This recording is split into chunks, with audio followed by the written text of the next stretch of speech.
my gosh, what the hell? Are you scared? Because that scared me. How do I look? Do I look okay?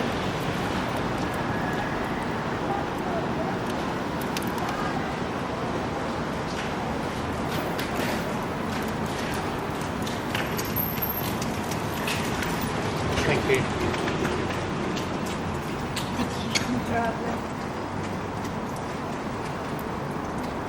No, bless you. No, thank you, thank you.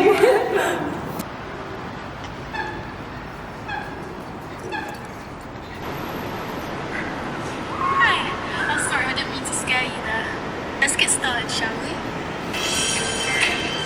They say fear is about fear, the unknown. What's the lurking in the dark? What if we're the monster? What if the scariest thing in the room is a black one? Attack the plot of black ones into warriors. But what about us? Who gets to be fear? Can it be the sea, the imagination, the challenge, the question? What if all isn't about us, but for us?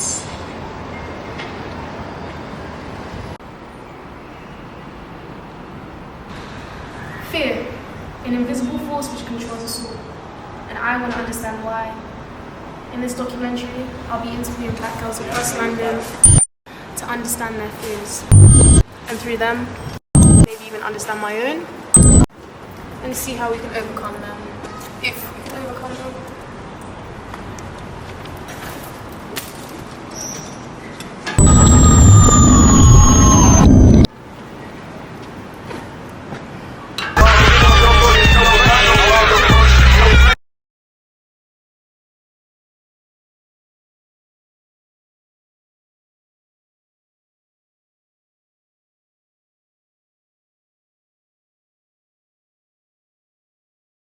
Two, one, action. Okay, hello, what's your name? I'm Shahad. Cynthia. Daisy. Sorry. Hi, I am Shelby. How old are you? I'm 19. I'm 18 years old. I'm 19. I'm 18. I am 19. And tell me a fun fact about yourself. Should have thought about this part. Something simple. Anything. Never had a pet. You've never had a pet? Fun facts about me. I am learning how to play the guitar.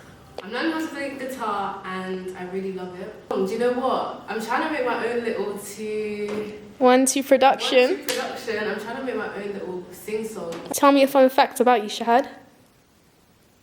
Study engineering. Okay. I'm really interested in music, so I've been playing guitar for 3 years, self-taught. It's going pretty well. I study fashion communication. What is your biggest fear? I'm scared of the ocean. You just never know what's down there. Like, it hasn't all been explored, so Mhm. I'm not going anywhere near that. My biggest fear is probably... You see, like, when you're going on a train, and there's a little gap.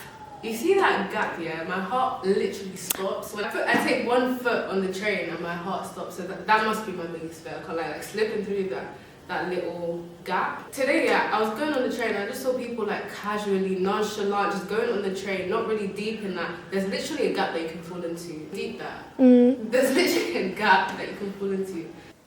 Definitely snakes. Snakes? Disgusting. When have you ever encountered a snake? Well, not in real life. Okay. Definitely online. So the fear is a bit irrational. I guess so, but as soon as I see them, my skin crawls. Is it because they have no limbs? Exactly. Like worms? Literally. My biggest fear, I think drowning. We went back home to Uganda and then we were in the pool and then my teacher was like, okay, I'm gonna teach you how to swim. Drowned. Drowned. You drowned? A guy from a school coming by, because they used to swim there, had to reach in and pull me out of the water. What? Spiders, they're disgusting. I have arachnophobia. Where did that fear come from? Boy, from life, I think they just look so alien. There's nothing I can relate to them about. Like insects, point blank period, I hate. But spiders, there's nothing cute about them. They just look so bony and so predatory. I can't do it. I can't I've never been injured by a spider, but I think their existence is quite bad. As in, it's just ugly, it makes me uncomfortable, which is quite prejudiced. Like,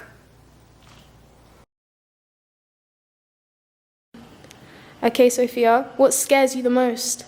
I think not succeeding Mm. in life. Just because my mum moved here for me and my siblings and not being able to provide for her later so she can relax, and she worked so hard for us. It's just like, I feel like I owe her the same things that she's given me. Right. So, What scares me the most is getting to the end of my life and feeling like I could have done more. Getting to, God willing, like 90 years old, and I look back and I'm just like, oh, I could have done that. I regret not doing this. Essentially just regret, and I'm just in a time where I want to live, not necessarily counterculturally, but like go against the grain a bit and not really give into the fears of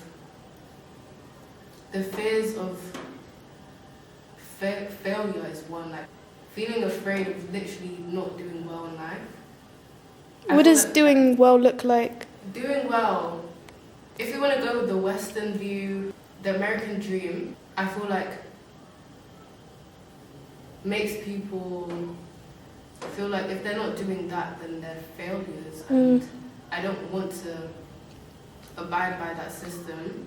I instead want to go against the norm of, okay, this is how you're meant to be successful, this is what success means. Kind of going against what everyone thinks success looks like, because I feel like at the end of your life, you can still have success and still feel like there was so much more that you could have done, but you were so fixated on this idea of the American dream. I need to get this, I need to get this bag, I need to. You kind of lived in fear, and I don't want to live in fear, and I don't want to get to the end of my life and kind of regret all my choices and decisions. What scares you the most? loneliness. Loneliness. Yeah. Why? Who wants to be alone? Everyone wants to have someone, don't they? Do you feel lonely? Not at the moment. When did this fear start?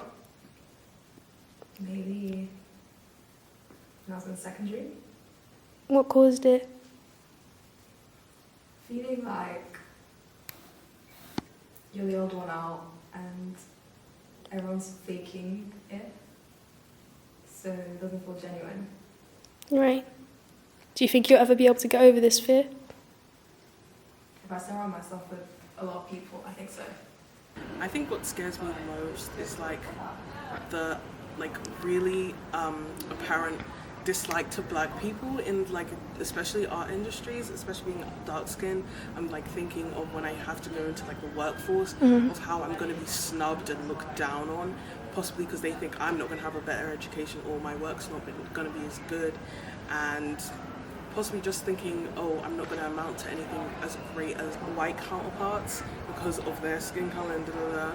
And so I think my fear would be failing because of my skin tone, something I can't change. Failure. Failure. Yeah, failure. I've always been a perfectionist. I always have had this voice in my head telling me that whatever I'm doing is not good enough. So whenever I do something, it's either all or nothing. And I think that has just trained me to be so hard on myself, and has made everything much more difficult than it needs to be, because I expect perfection in everything I do. So I think from a child, just being told that I'm so good at this, you're so intelligent, I'm this, I'm that, you think that would make you into a confident person, and it does, but it also makes you fragile because you think that you need to be perfect at everything. And failing, for me, I feel like there's no point in life if I'm not the best at anything. But you can't, I understand that's crazy, but I'll hear this negative voice in my head telling me that I'm not this, that I can't do that, what's the point? There's a negative voice, and I think it will come in the form of other people But these people who I'm imagining the voice in, they've never told me that, and they would never tell that to me or say that to me. I realised it was myself, and I realised that I'm my own worst critic and I'm my own worst enemy.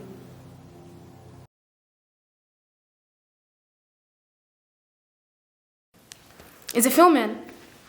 And I just want to test some things out. See if it looks good. Can you see me? Is it clear? Mm-hmm. Okay, good.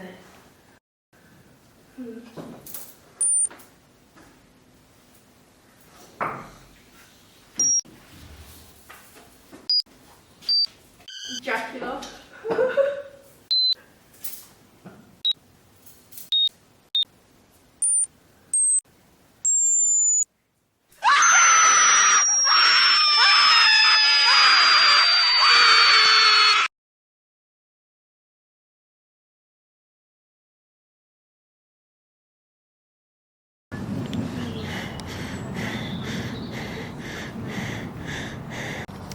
As I was saying, I feel like as black girls, we're taught that we have to work twice as hard to be half as great. So we put this insane pressure on ourselves to be someone and succeed, and to be so driven, it kind of crushes us and makes us very fearful of not living up to that expectation.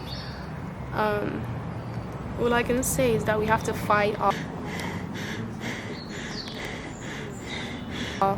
hardest to relinquish ourselves from that and understand that we're just enough. I think it comes back to a thing of self-worth.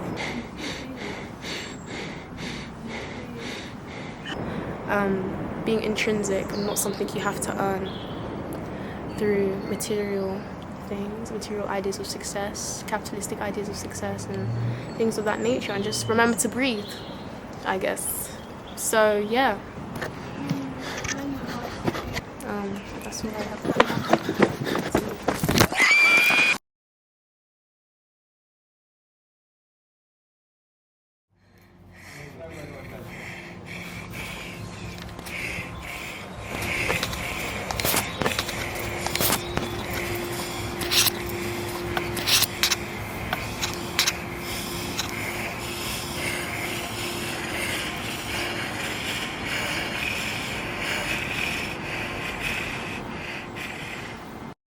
Your money, hoe, nigga.